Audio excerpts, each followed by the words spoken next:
Судија Шелби, еден од главните проблеми на македонското судство е недоволната независност. Што според вас е клучно за оваа трета власт да биде имуна на надворешни влијанија? I think there's a common understanding that for the judiciary to be able to perform that function, it has to be independent. And that means, I think, three things. The judiciary has to have decisional independence, that is ensured in our system through life tenure, so that if people make what may turn out to be unpopular but legally correct decisions, there's not a threat that the judge may lose their position or be terminated. Second, I think it means financial independence, and this is both true for judges and the judiciary. So judges in the United States enjoy their salary for the rest of their lives, and their salary can't be reduced or taken away from them. And connected to that is ensuring that the judiciary itself is properly funded so that it has the resources necessary to perform the important constitutional functions that it performs. And then third and finally, I would say, is independence in the governance of our branch of government. We have our own body that drafts its own rules and policies by which we adhere, or to which we adhere, and by which we discharge our important constitutional obligations. Периодов една од главните теми овде во земјава е тоа што се донесоа законски измени на кривичниот законник без јавна дебата, без учество на експертите, на практичарите.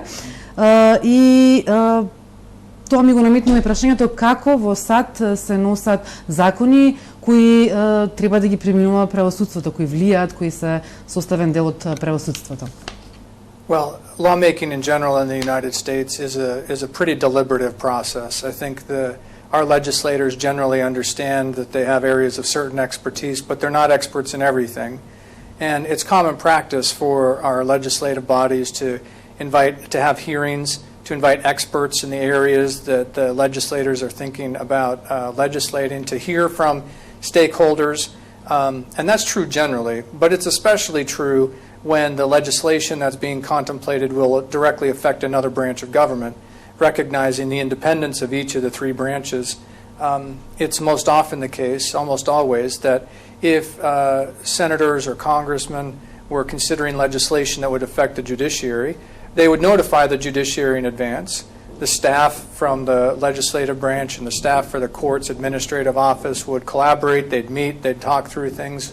The judiciary would have an opportunity for input, an opportunity to try to help to at least be heard and to help the legislators understand how the branch and our constitutional mission might be affected. And that would all be done before any bill was taken to the floor or any vote was taken.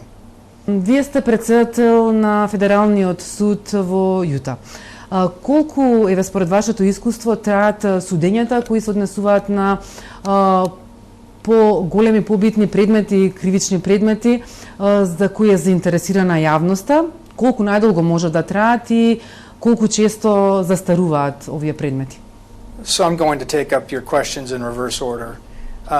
The Statute of Limitations, we have two different time periods that affect criminal prosecutions in the United States. The Statute of Limitations doesn't pertain to the judiciary and the case once it's filed. It pertains to the prosecution and the amount of time that the prosecution has to investigate a crime and to make a charging decision. That's when the Statute of Limitations runs. So long as the charge is filed before the statute runs, there's no bar. Once the indictment is returned or the case begins with the judiciary, then we have what's called a Speedy Trial Act. That is a right that the defendants have and can invoke to have a trial within 72 days or within a specified period. But it's a protection for the defendants, and ordinarily our cases will take longer than that. But even the most complex cases, and they vary dramatically depending on how many defendants are involved, the nature of the charges. My longest case that I've had so far, 11 years on the bench, was 9 weeks. It's very unusual for a trial to last longer than a few months. And at most, I'd say, in the most extreme instances, maybe 4, 5, or 6 months at the outside. С оглед на ова, еве и според вашето искуство, што е клучно за да има брзи и ефикасни судења како овие што ги посочувате? Two things, I think. First is our judiciary is adequately funded, so we have the resources that we need to facilitate a trial. We have the staff, the court reporters, the legal staff to support the judges. We have the facilities and the courtrooms. So we can start a trial and continue with it until it's finished, and that's an important part. The second element to that is the independent governance that we talked about a moment ago. The judiciary is charged with making our own rules and policies, and we decide how we will proceed when we're dealing with cases that in cases. So within the scope of our constitutional work, we make the rules, we make the policies. And so we have policies and rules that enable us to efficiently and quickly, but fairly, respecting the rights of all the parties, move through things. And that's key to getting through our trials as efficiently as we do.